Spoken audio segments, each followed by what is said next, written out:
I don't know if you can see this behind me. This is a bridge that last year I came to on a kayak.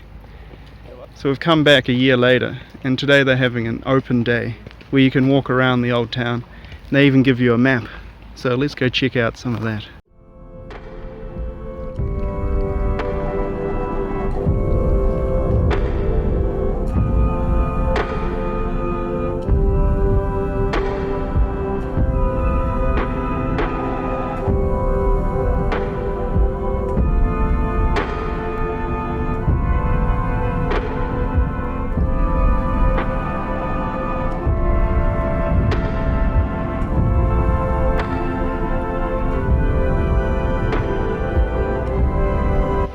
So this part here, it used to be a railway line, and they eventually, when that closed, they turned it into a cycleway, and then eventually they stopped using the cycleway and turned this whole area into a big dam.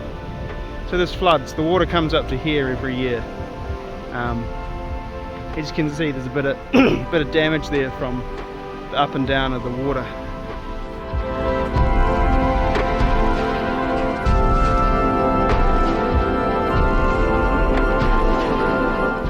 So yeah, it's been almost exactly a year since I came here last.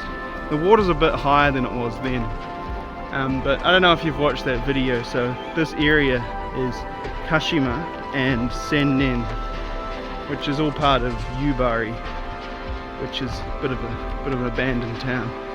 But yeah, this area used to, its main industry was coal mining, obviously, which the whole of Yubari was.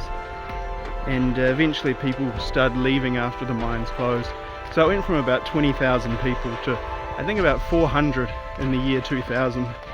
And yeah, they were forced to move so that the construction of the dam could finish and they could raise the level. And the dam was finished in about 2015, and it was filled with water from then on. So it's been about 20 years since anyone lived here, but it's interesting going through, seeing some of the old aluminium cans and steel cans and bits of people's memorabilia. And it's always a bit sad doing that sort of thing.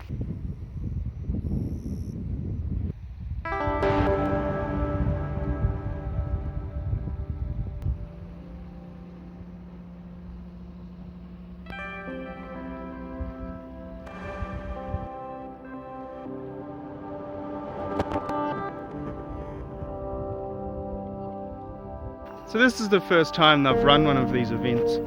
It's called just Walking the Sunken City, or the Sunken Town, I mean. And it's run by a construction company in the local area, which is quite cool. But a lot more people showed up than I thought there would be. I thought it'd be a group of old men interested in some abandoned stuff, but there's like families and kids. It's kind of crazy. And they even recruited some old men who used to live here to sort of talk about living in this place, which I think is quite a cool idea too.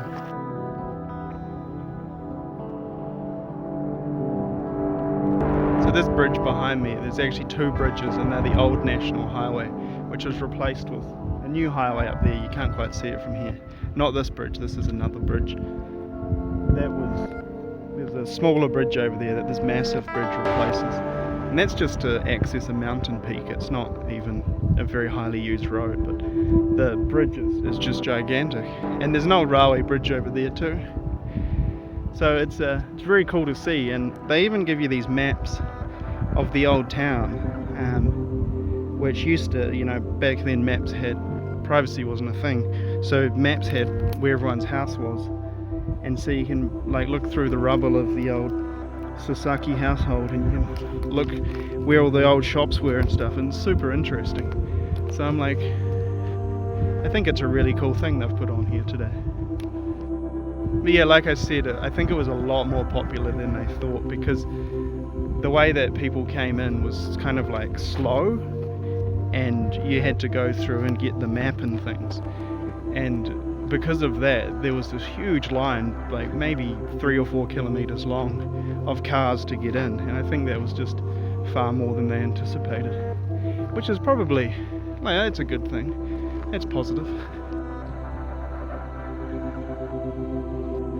Anyway, that's all we had time for. We ended up getting kicked out because we were way over time. It was meant to finish at 3 and it was like almost 5. But there's a few different memorials to the schools that existed in the area, and different memorials for the town and things like that. So I hope that was a bit informative anyway.